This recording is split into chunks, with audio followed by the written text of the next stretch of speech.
श्री गोस्वामी तुलसीदास जी जब प्रकट भये तो कहा जाता है इनके मुख में 3200 दांत थे।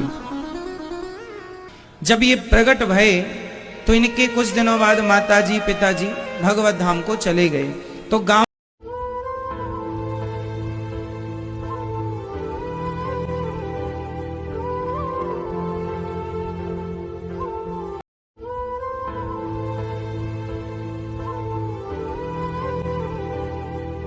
के लोगों ने कहा कि ये बच्चा अच्छा नहीं है, पैदा होते ही मां चली गई, बाप चला गया। तुलसीदास जी बचपन में कहीं रोटी मिल जाए तो मांग कर खा लें, जैसे प्रसादी मिल जाए। कहा जाता है कि जब इन्हें कोई भोजन नहीं देता था तब स्वयं माता सीता अपने साथ बैकुंठ से भोजन, साकेत से भोजन लेकर आती थी। और गोस्वामी तुलसीदास जी जब बच्चे थे तब अपनी गोद में बिठाकर उनकी मां बन करके माता सीता उन्हें भोजन कराया करती थी। जब थोड़ा बड़े हुए तो इनका विवाह हो गया। पत्नी का नाम था, गोस्वामी तुलसीदास जी की मां का नाम जानते हैं क्या था? पिता का नाम था आत्माराम दुबे और मां का नाम था हुलसी। इनकी पत्नी जब विवाह हुआ और दुल्हन आई तो उनका नाम हुआ है रत्नावती। रत्ना। जब विवाह हुआ तो पत्नी से थोड़ा सा तुलसीदास जी को प्यार मिला। जो कभी प्यार ना पाया माँ का, पिता का, समाज का, लोगों का, वो प्यार चाहेगा ना कि हमें प्यार। उससे पहली बार प्यार मिला, पत्नी का प्यार मिला। शादी हुई, पत्नी आई, 10-5 दिन रही तो बहुत अच्छा लगा कि भाई ये हमें प्यार करती है। लेकिन अचानक उनके साले साहब आ गए और लेकर चले गए मायके, क्योंकि वही यही नियम है कि लड़की 10-5 दिन के बाद अपने मायके वापस चली जाती है। तो तुलसीदास जी की पत्नी आई तो फिर वापस चली गई। और जब जाने लगी तो तुलसीदास जी बोले, प्रिय तुम्हारे बिना मैं कैसे रहूंगा? बोले थोड़े दिन रह लो, ये नियम होता है कि जाके फिर आना होता, मैं जल्दी आ जाऊंगी। अब ठीक है कह तो दिया सामने के ठीक है, लेकिन जब गई तो याद बहुत आने लगी। अब कैसे रहे? तुलसीदास जी बोले कोई बात नहीं।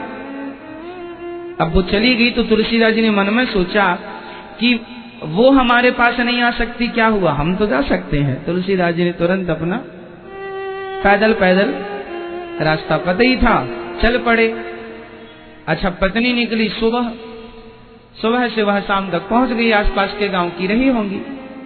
अब ये दिन भर तो जैसे तैसे संभाल लिया कि रह लेंगे, पर शाम होते होते लगी नहीं रह पाएंगे तो निकल पड़े।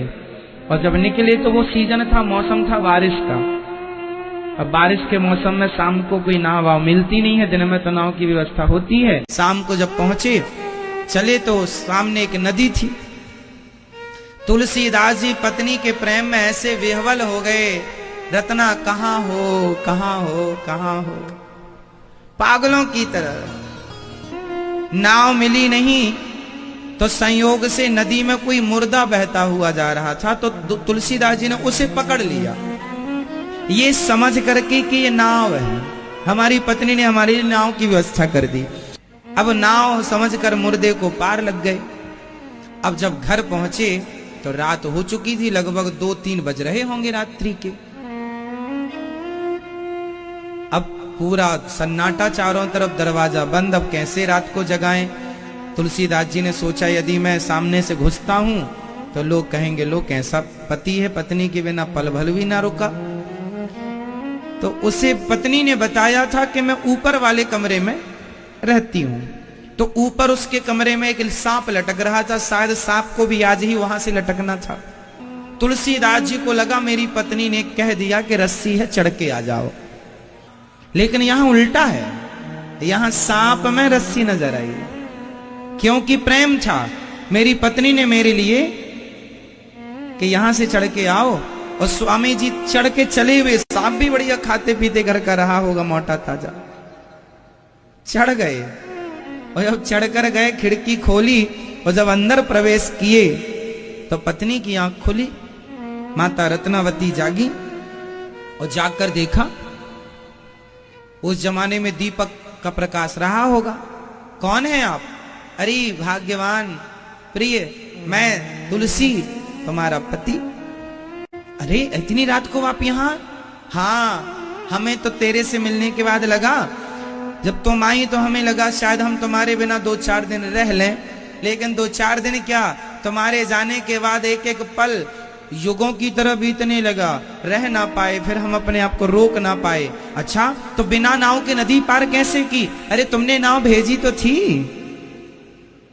अच्छा ठीक है, पर यहां तक ऊपर कैसे चढ़े? बोले तुमने रस्सी डाली तो है। कहां रस्सी डाली मैंने? अब झांक कर देखा रत्नावली ने, सांप, ये तो सांप है। लाठी बाटी से उसको गिराया पीछे की तरफ, ये तो सांप है। अब सांप पकड़ के आ गए ऊपर। हाँ, पत्नी ने कहा आप हमसे इतना प्रेम करते हैं कि आप हमारे बिना पल भर ना रह पाए? हाँ, हम तुमसे बहुत प्यार करते हैं, तुम्हारे बिना पल भर ना रह पाए। तो पत्नी नींद में थी, आप किसी की नींद खराब कर दीजिए फिर देखिए, है ना? तो पत्नी नींद में झल्लाती हुई बोली कि जितना प्यार आपने हमसे किया है, इतना प्यार रघुनंदन से किए होते, भगवान से किए होते, राम से किए होते तो नहीं अपार हो जाती।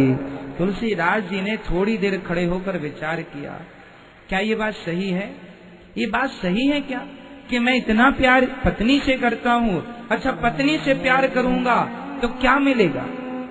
केवल पत्नी का शरीर, केवल भोगों की इच्छाएं पूरी होंगी, और इच्छाएं पूरी कितनी देर के लिए? जरा सी देर के लिए, फिर इच्छाएं कल फिर खड़ी हो जाएंगी, परसों फिर इच्छाएं खड़ी हैं। तुलसीदास जी ने समझ लिया कि पत्नी के प्यार में सच्चाई नहीं है, पत्नी के प्यार में सत्यता नहीं है, भगवान के प्रेम में ही सत्ता है। इसलिए सत्य प्रेम की ओर बढ़ना चाहिए। इसलिए गोस्वामी जी उल्टे उसी रास्ते चले गए और फिर पलट कर कभी पत्नी की तरफ नहीं देखा, मन कभी पत्नी में लगाया ही नहीं। एक बात बताएं, जो सच्चा प्रेम अपनी पत्नी से करता होगा, जो सच्चा प्यार अपने परिवार से करता होगा, वही सच्चा प्यार भगवान से भी कर पाएगा। जो परिवार से सच्चा प्यार ना कर पाया, वो भगवान से सच्चा प्यार नहीं कर पाएगा। जब आपका ब्याह हुआ, हाँ, तो पर वो विवाह नहीं था, हमें बेचा गया था।